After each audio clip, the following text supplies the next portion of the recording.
An example I always give to married folk. I said, I'm cleaning the gun. Gun accidentally goes off and shoots you.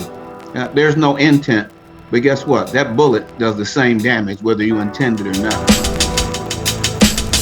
Well, this systemic racism is a gun that is constantly pointed at minorities, and particularly African Americans. We've got a set of constitutional ideals that say that we regard everyone as equal. And we know that over the history of our country, those ideals have not been met. And I am concerned with anybody who believes that you can put your foot on somebody's neck for 8 minutes and 46 seconds and think that's okay. He never thought of it that way. And then we hugged. Everybody's so afraid to be racist. I'm not a racist, but sometimes it's not even evil intent. There may be no intent, but there's still impact. You know, sadly to say, from a white person's perspective, our culture is too violent towards each other. People become apathetic because it's not something that they caused. They feel like it's something they don't have to deal with. The myth of America. We have to understand that my ancestors came here as in chattel slavery, okay?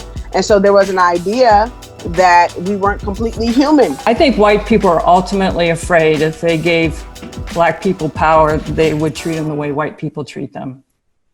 Wow. I think there are people on the wings of this who are hard-hearted and hard-headed, obviously. I think there's a bunch of people in the middle who don't know what to do. But our biases are real, and how we deal with them is based on our friendships or lack thereof. Ms. Ward, I thought you were like all the other Black people I knew. You didn't get to know me. You didn't build a relationship. You wouldn't even talk to me. So it was based on what? His experiences. Yes. And so he didn't give me a chance. We got to give people a chance. Grandparents, like we're not talking about, tracing back to ancient civilizations. And yeah, I mean, it's silly on some level to just say, isn't that history? Well, 75% of whites have no meaningful relationship with an African American. So how can we have a conversation when we don't have a relationship? And a lot of times just our ignorance. I think most of our biases, you don't know that you have them until they are surfaced somehow. And I'm not sure they go away, but you can take that thought captive. So the thing to do is to start with relationships. Now, you can't say you don't know because you've heard it now.